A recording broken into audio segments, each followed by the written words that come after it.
నమస్కారం SSS city news కి స్వాగతం. ముందుగా headlines.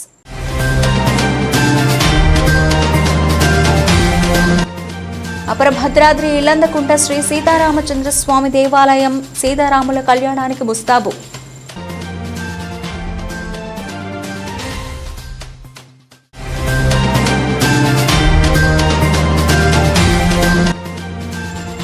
Jammikunta municipal councillor Sripathi Naresh Congress party నియోజకవర్గ ఇన్ఛార్జ్ ప్రణవ్ ఆధ్వర్యంలో కాంగ్రెస్లో చేరిక.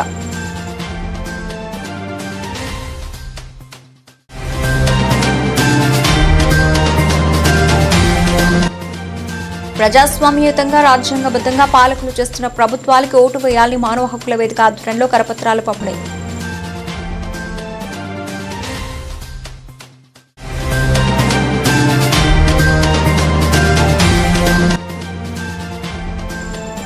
ధర్మపురి లక్ష్మీ నరసింహస్వామి దేవాలయం ఆధ్వర్యంలో ఇల్లంతకుంట సీతారామచంద్ర స్వాములకు పట్టువస్త్రాల అందుచేత.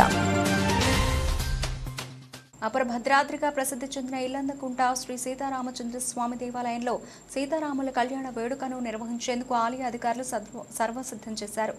స్వయంభూలై వెలసిన అపర భద్రాద్రిగా పేరుగాంచిన ఇల్లంతకుంట శ్రీ సీతారామచంద్ర స్వామి దేవాలయంలో ఈ నెల 15 నుండి 27వ తేదీ వరకు బ్రహ్మోత్సవాలు ప్రారంభమయ్యాయి. 17న శ్రీరామనవమికి భక్తులు దాదాపు 1,00,000 మంది వచ్చే అవకాశం ఉన్నందున ఏర్పాట్లలో అధికారులు నిమగ్నమయ్యారు. త్రేతాయుగమున సీతారామ లక్ష్మణ సమేతుడై రామచంద్రుడు అరణ్యవాసమున సేద తీర్చుకున్న సమయంలో తండ్రి దశరథ రామ మహారాజుని మరణ వార్త విని దుఃఖించుచుండగా ఇల్లంత గింజలతో సార్థకర్మలో ఆచరించినట్లు నేటికి ఇక్కడ చెక్కు చెదరని ఇల్లంద వృక్షముల సాక్ష్యాలతో అవతరించినట్లు, అందుకే గ్రామానికి ఇల్లందకుంట పేరు వచ్చినట్లు ఆలయ అర్చకులు చెబుతూ ఉంటారు.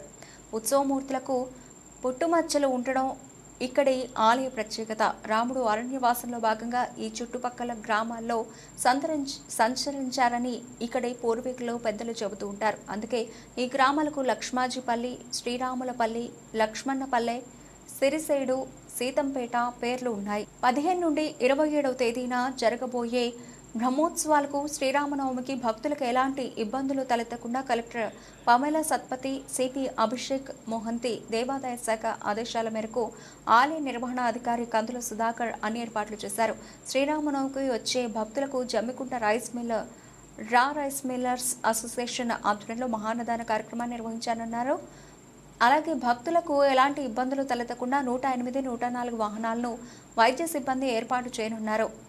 ఎలాంటి అవాంఛనీయ సంఘటనలు తలెత్తకుండా వాహనాల పార్కింగ్ ఇబ్బందులు కలగకుండా Huzurabad ACP Srinivas ji, Jammikunta rural CI Kishore, SI Rajkumar భారీ బందోబస్తు ఏర్పాటు చేశారు. ఈ నెల 15వ తేదీ నుండి 27వ తేదీ వరకు జరగబోయే బ్రహ్మోత్సవాల్లో భాగంగా దేవాదాయ శాఖ ఆధ్వర్యంలో భక్తులకు ఎలాంటి ఇబ్బందులు తలెత్తకుండా అన్ని సౌకర్యాలను ఏర్పాటు చేశామని ఆలయ నిర్వహణాధికారి కందుల సుధాకర్ పేర్కొన్నారు. 15వ తేదీన రాత్రి 7 గంటలకు ఉత్సవమూర్తులను బాహ్య మందిర ప్రవేశం, 16న శ్రీ విశ్వకేశనారాధన, పుణ్యహవచనం, రక్షాబంధనం, అంకురార్పణ, 17న ఎదుర్కోళ్లతో 12 గంటలకు శ్రీ సీతారాముల కళ్యాణ మహోత్సవం నిర్వహించి రాత్రి 11 గంటలకు ఉత్సవమూర్తులను శేషవాహనంపై భక్తులకు దర్శనమిస్తారు. 18న ఉదయం 10 గంటలకు శ్రీరాముని మహాపట్టాభిషేక మహోత్సవం, 108 సువర్ణ పుష్పార్చన, సాయంత్రం 6 గంటలకు హంసవాహనంపై భక్తులకు దర్శనమిస్తారు. 19న గరుడ వాహన సేవ, 20న రాత్రి 8 గంటలకు హనుమత్ వాహన సేవ, 21న గజవాహన సేవ, 22న అశ్వవాహన సేవ, దీపోత్సవం, 23న సూర్యరథ మహోత్సవం జరుగును అని తెలిపారు. అలాగే 24న చంద్ర రథోత్సవం రాత్రి 7 గంటలకు, 25న 3 గంటల వరకు చంద్ర రథోత్సవంపై పెద్ద రథోత్సవం ఊరేగింపు, 26న 7 గంటలకు శ్రీ పుష్పయాగం ఏకాంత సేవ, 27న సప్తవరణాలు కార్యక్రమం నిర్వహించబడినట్లు ఆలయ అధికారి కందుల సుధాకర్ తెలిపారు.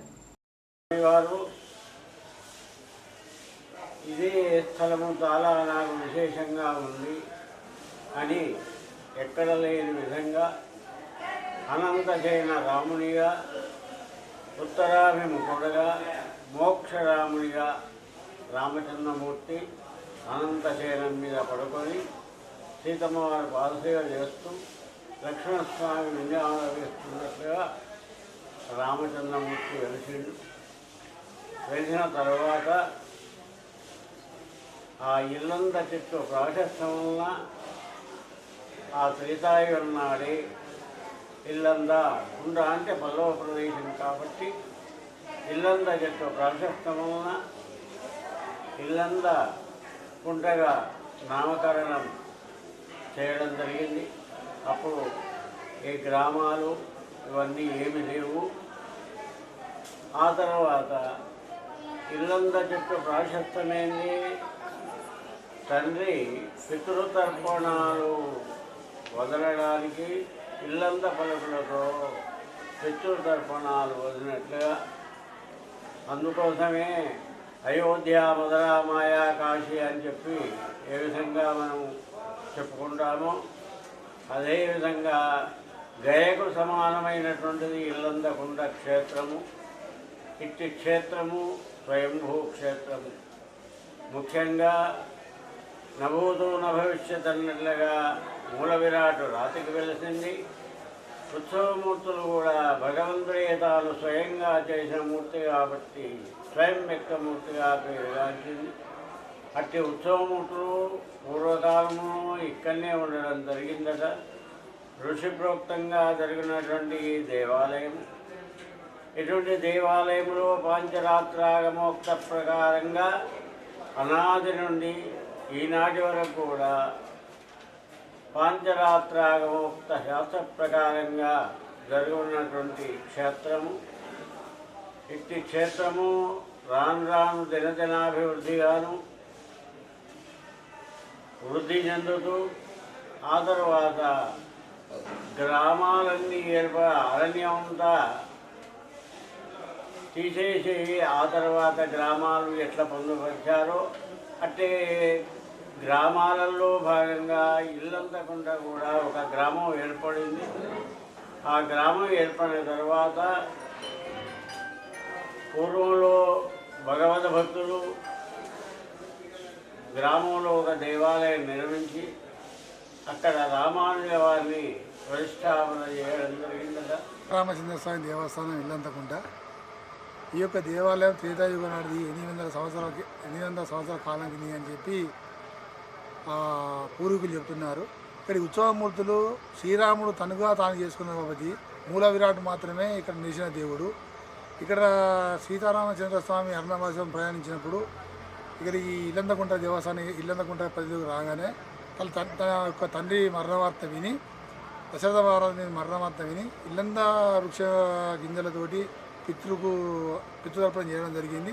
దాంతో ఇల్లందకుంట క్షేత్రంగా వెళ్ళడం జరిగింది. ఇక్కడి ఉత్సవమూర్తులు స్వయంభూ వ్యక్తమూర్తులు శ్రీరామచంద్రుడు చేయించుకోవడం జరిగింది. ఇక్కడికి వచ్చి ఈ భగవంతుని పూజించదు పాటు కళ్యాణం వారికి కళ్యాణం అవుతుంది, పుత్ర సంతానం లేని వారికి పుత్ర సంతానం కలుగుతుంది. సకల కష్టాలకు చేయడానికి పొంగు బంగారంగా ఇల్లందకుంట క్షేత్రం జరిగింది. శ్రీరామ కళ్యాణానికి ఇక్కడి భక్తులు 2 లక్షల మంది దాకా రావడం జరుగుతుంది. ఇక్కడ అధికారులు అనాధికారులు అందరూ బస్ సౌకర్యం తాగునీటి సౌకర్యం అన్నిటికీ చేయడం జరిగింది. మేము ప్రతి సంవత్సరం ఇల్లంతకుంట కళ్యాణంకి వస్తాము. ఇక్కడ కళ్యాణం చాలా రంగరంగ వైభవంగా జరుగుతుంది. ఈ రాముడు ఇక్కడ వెలిసిన దేవుడు. అపర భద్రాద్రి తర్వాత 2వ భద్రాద్రిగా ఇక్కడ ఇల్లంతకుంట రామాలయంని ప్రసిద్ధిగాంచింది. ఇక్కడికి వచ్చి కోరిన కోరికలు ఇంతవరకు అందరికీ నెరవేరినాయి. మేము కూడా ప్రతి సంవత్సరం కళ్యాణంకి వస్తాము, సేవకి వస్తాము. ఇక్కడ అందరికీ అనుకున్న కోరికలు తీరుతాయి. జై శ్రీరామ్. వారికి దాదాపు నేను చిన్నప్పటి నుంచి చూస్తున్న ఈ ఇల్లంతకుంట దేవస్థానంలో శ్రీ సీతారామచంద్ర స్వామి వారి తల్లి ఆజ్ఞ మేరకు 14 సంవత్సరాల వనవాసంలో భాగంగా మన ఇల్లంతకుంటకు వచ్చిన సందర్భంలో తన యొక్క తండ్రి తిథి చేయడానికి నిమిత్తం వార్త అందిన వెంటనే తను ఇక్కడ ఇల్లంద వృక్షమని ఇటు సైడ్ ఈ ఉత్తర భాగంలో టెంపుల్కి ఉత్తర భాగంలో ఇల్లంద వృక్షం ఉండే ఆ పలుకులు తీసుకొని మన ఈ చిన్న గుట్ట మాదిరి ఉండే గుట్ట కింద కూర్చొని పలుకులు తన యొక్క తండ్రి యొక్క మాసికం పెట్టుకోవడానికి చేసుకున్న తర్వాత ఆయన మళ్ళీ ఇక్కడ నుంచి భద్రాచలం వెళ్ళి భద్రాచలం నుంచి మళ్ళీ ఈ 14 ఏళ్ళ దండకారణ్య వనవాసంలో భాగంగా తిరిగి అటు అయోధ్యకు చేరుకోవడం జరిగింది. అయితే ఇక్కడ ఇల్లంద పలుకుల ద్వారా తిథి నిర్వహించిన సందర్భంలో ఇక్కడ కొంత పశు కాపరి వాళ్ళు నన్ను చూసిన వెంటనే వాళ్ళు అంతర్ధానమైనట్టు నేను విన్నా. మరి ఆ అంతర్ధానమైన తర్వాత ఇక్కడ నుంచి ఈ రాములవారు మడిపల్లె వాసుదేవరెడ్డి వాళ్ళ తాత కలలో వచ్చి నేను ఇక్కడ వెలిసినాను, నాకు టెంపుల్ ఏర్పాటు చేయండి అనే కలలో వచ్చిన సందర్భంలో మడిపల్లె ఒక జమ్మికుంట పట్టణంలోని చాణక్య డిగ్రీ కళాశాలలో మానవ హక్కుల వేదిక ఆధ్వర్యంలో ఓటు హక్కు వినియోగించుకోవడంలో అవగాహనను కల్పించారు. జమ్మికుంట పట్టణంలోని చాణక్య డిగ్రీ కళాశాలలో మానవ హక్కుల వేదిక సభ్యులు డాక్టర్ తిరుపతయ్య ప్రజాస్వామ్యంపై విద్యార్థులకు అవగాహన కల్పించారు. ఈ సందర్భంగా ఆయన మాట్లాడుతూ ఓటు హక్కు అనేది చాలా విలువైనదని, ప్రజాస్వామ్యయుతంగా ప్రభుత్వం నడుస్తోందా లేదా చూసుకోవాలని, అదేవిధంగా ప్రభుత్వం ప్రవేశపెట్టిన పాలసీల ఆధారంగా రాష్ట్రంలోని ప్రజలు, దేశంలోని ప్రజలు లబ్ధి పొందుతున్నారా లేదా చూసుకుని సరైన నాయకుడిని ఎన్నుకోవాలని కోరారు. దేశంలో పాలన చేస్తున్న ప్రభుత్వాలు ప్రజల విధి విధానాలకు అనుగుణంగా పనిచేస్తున్నాయా లేదా లేక నష్టం చేస్తున్నాయా అనే కోణంలో ఆలోచించి ఓటు హక్కు వినియోగించుకోవాలని మానవ హక్కుల వేదిక ఆధ్వర్యంలో కరపత్రాలను పంపిణీ చేయడం జరుగుతోందని ఆయన వెల్లడించారు. విద్యార్థులు ఈ కరపత్రాన్ని పూర్తిగా చదివి తమ విలువైన ఓటును రాజ్యాంగబద్ధంగా పాలన చేస్తున్న ప్రభుత్వాలకు ఓటు వేసి తమ మద్దతు తెలపాలని వారు కోరారు. కార్యక్రమంలో మానవ హక్కుల వేదిక సభ్యులు అచ్యుత్, రచన్ తదితరులు పాల్గొన్నారు. పార్లమెంట్ ఎలక్షన్స్ అనేటువంటిది దేశ స్థాయిలో పార్లమెంట్కి మనం ఏ ప్రతినిధులను పంపదలుచుకున్నాం, వాళ్ళకి సంబంధించినటువంటి పార్టీ ఏమిటి, వాళ్ళ విధానాలు ఏంటిది చూసి మనం ఎన్నుకోవాల్సినటువంటి అవసరం ఉంటుంది. రాష్ట్రానికి సంబంధించి ఏదంటే చాలా విషయాలు మన కళ్ళ ముందు జరుగుతుంటాయి కాబట్టి తెలుస్తూ ఉంటుంది. అంటే రాష్ట్ర ముఖ్యమంత్రి ఏం చేస్తాడు, ఇతర మంత్రులు ఏం చేస్తాడు, లేదా మన లోకల్ ఎమ్మెల్యే ఏం చేస్తాడు మనకు కొంచెం తొందరగానే తెలుస్తుంది. కానీ సెంటర్లో ఏం జరుగుతుంది అనేది అంత ఈజీగా తెలియదు. వాళ్ళు పెద్ద పెద్ద పాలసీలు చేస్తూ ఉంటారు. ఆ పాలసీలు ఇంప్లిమెంట్ అయ్యి మన అనుభవంలోకి వచ్చేసరికి చాలా కాలం కూడా గడిచిపోతూ ఉంటుంది. మనకు వాటి గురించి మనం తెలుసుకునేసరికి చాలా ఆలస్యమవుతుంది. అయినప్పటికీ కూడా మనము దేశాన్ని అయితేంది, రాష్ట్రాన్ని అయితేంది పాలింపబడేది మనమే కాబట్టి, పౌరులుగా ఉండేది మనమే కాబట్టి, వాళ్ళు మంచి పాలసీలు చేస్తే మనకు మంచి జరుగుతుంది, వాళ్ళు చెడ్డ పాలసీలు చేస్తే మనకు చెడు జరుగుతుంది. అంతేనే కాదా? కాబట్టి మనం ఇటువంటి రిలేషన్షిప్ ఉన్నప్పుడు మనము ఆ పాలసీలు మంచిగా కావా మనం చెక్ చేసుకోవాలా వద్దా? చేసుకోకపోతే ఏమవుతుంది, నేను ఏది చేస్తే అదే మంచి అని వాళ్ళు అనుకుంటారు పాలకులు. అంతే కదా? నేను ఏది చేసినా ఎవరు ప్రశ్నిస్తే లేరు కాబట్టి వాళ్ళకి ఏది నచ్చుతుందో అది చేసుకుంటారు. మనకు నచ్చేది కాకుండా పాలకులకు నచ్చేది లేదా పాలకులను ప్రభావితం చేసేటువంటి వాళ్ళకి నచ్చే పాలసీలు చేస్తారు. మరి రాజ్యాంగం ప్రకారం వీళ్ళు పాలిస్తున్నారా లేదా? జమ్మికుంట మండలంలోని అన్ని గ్రామాల్లో ఎండాకాలం దృష్ట్యా ఎటువంటి వాటర్ సమస్య లేకుండా చూసుకోవాలని ఎంపీడీఓ దినేష్ తెలిపారు. జమ్మికుంట మండల పరిషత్ కార్యాలయంలో కార్యదర్శుల సమావేశాన్ని నిర్వహించారు. ఈ సందర్భంగా ఎంపీడీఓ దినేష్ మాట్లాడుతూ ప్రతి గ్రామంలో ఉపాధి హామీ పనులు సజావుగా జరిగేలా చూడాలని, ఉపాధి కూలీల సంఖ్య పెరిగేలా చూడాలని, అనుకున్న లక్ష్యాలను సాధించాలని పేర్కొన్నారు. ఎండాకాలం దృష్ట్యా గ్రామాల్లో త్రాగునీటి ఇబ్బంది లేకుండా కార్యదర్శులు పర్యవేక్షణ చేయాలని, తాగునీటి సమస్య ఉన్నట్లయితే వెంటనే ఉన్నతాధికారుల దృష్టికి తీసుకురావాలని సూచించారు. ఈ కార్యక్రమంలో ఏపీఓ సతీష్ రావుతో పాటు వివిధ గ్రామాల కార్యదర్శులు తదితరులు పాల్గొన్నారు.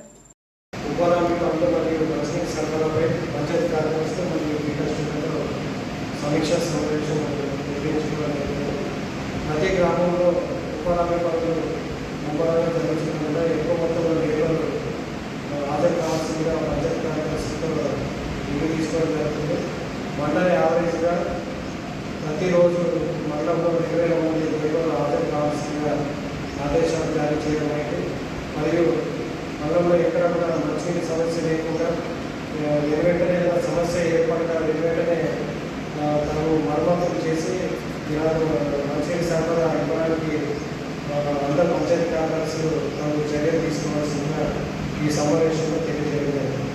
హైదరాబాద్లో ఓడతల ప్రణవ్ బాబు హుజరాబాద్ కాంగ్రెస్ పార్టీ ఇన్ఛార్జ్ ఆధ్వర్యంలో కాంగ్రెస్ పార్టీలో కౌన్సిలర్ శ్రీపతి నరేష్ చేరారు.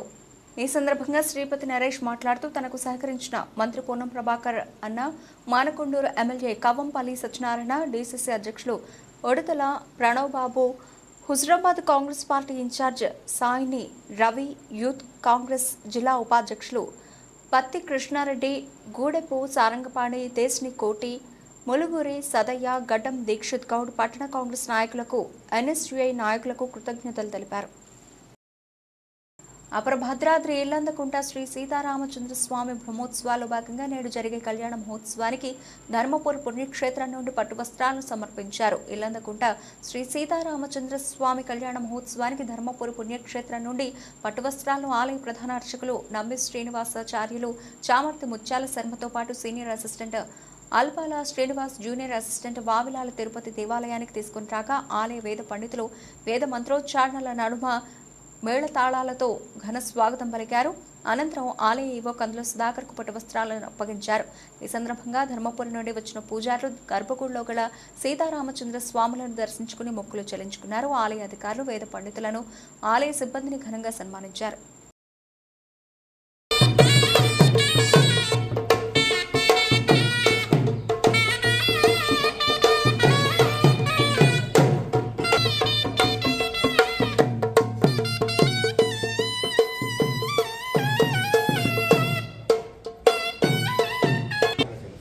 लक्ष्मीनरसयनामधेयस्य पद्मानामधेयस्य विनयनामधेयस्य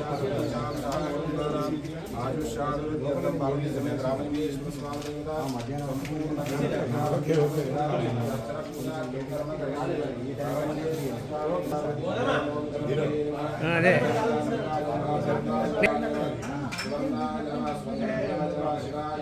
ददाति भागं देवेभ्यो देवेभ्यो भागं भागं देवेभ्यः देवेभ्यो विदेवेभ्यो देवेभ्यो विदधाति दधाति विदधाति दधात्यायन्नायन् दधाति दधात्यायन् ఆయన్ ప్రప్రాయన్నాయన్ బ్రా ఆయన్ నిత్యా. కరీంనగర్ మాజీ ఎంపీ బీఆర్ఎస్ పార్టీ ఎంపీ అభ్యర్థి బోయినపల్లి వినోద్ కుమార్ ఆంజనేయ స్వామి భక్తులతో కలిసి పూజలో పాల్గొన్నారు. వేములవాడ సమీపంలోని అగ్రహారంలో గల ఆంజనేయ స్వామి దేవాలయంలో హనుమాన్ దీక్షా పరులతో కలిసి బీఆర్ఎస్ ఎంపీ అభ్యర్థి బోయినపల్లి వినోద్ కుమార్ ప్రత్యేక పూజలను నిర్వహించారు. ఈ సందర్భంగా హనుమాన్ దీక్షా పరులతో మాట్లాడుతూ కొండగట్టు ప్రాంతం అభివృద్ధిలో తాను గతంలో విశేషపరమైన కృషి చేశానని, ఈ సందర్భంగా హనుమాన్ దీక్షా పరులతో మాట్లాడుతూ కొండగట్టు ప్రాంతం అభివృద్ధిలో తాను గతంలో విశేషమైన కృషి చేశానని, ప్రస్తుత పార్లమెంట్ ఎన్నికల్లో తనకు ఓటు వేసి అత్యధిక మెజార్టీతో గెలిపించాలని ఆయన కోరారు.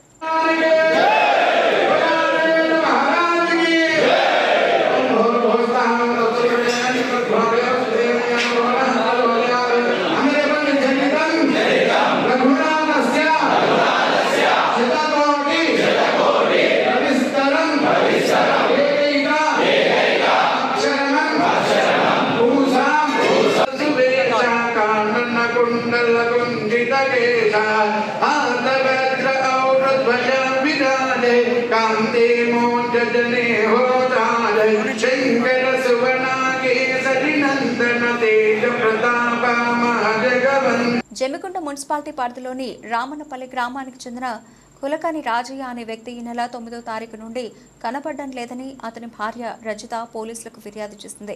కులకాని రజిత తెలిపిన వివరాల ప్రకారం రామన్నపల్లి గ్రామానికి చెందిన రాజయ్యకు గత 2 సంవత్సరాల క్రితం ఆరోగ్యం బాగాలేకపోవడంతో చికిత్స చేయించడం జరిగింది. ఈ తరుణంలో మనసు బాగాలేదని ఇంటి నుండి బయటకు వెళ్లి ఇప్పటి వరకు తిరిగి రాలేదని అతని భార్య రజిత పోలీస్ స్టేషన్లో ఫిర్యాదు చేసింది. Blue colour pant, yellow colour t-shirt ధరించి ఉన్నాడు. తన భర్త ఆచూకీ తెలిసిన వారు 9908743666కు ఫోన్ చేయాలని కోరింది. బాధితురాలు ఇచ్చిన ఫిర్యాదు మేరకు కేసు నమోదు చేసుకుని దర్యాప్తు చేస్తున్నట్లు సీఐ రవి తెలిపారు. వార్తలు ముగించే ముందు హెడ్లైన్స్ మరోసారి.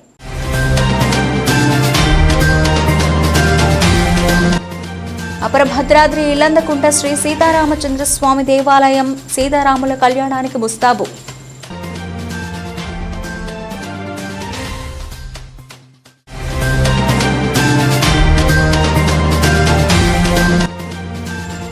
Jammikunta municipal councillor Sripathi Naresh Congress party నియోజకవర్గ ఇన్ఛార్జ్ ప్రణవ్ ఆధ్వర్యంలో కాంగ్రెస్లో చేరిక.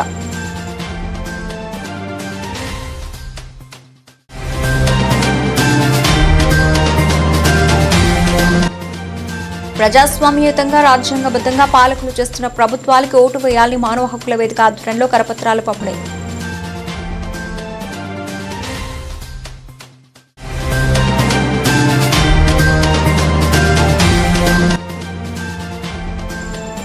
ధర్మపురి లక్ష్మీ నరసింహస్వామి దేవాలయం ఆధ్వర్యంలో ఇలంతకుంట సీతారామచంద్ర స్వాములకు పట్టు వస్త్రాల అందుచేత.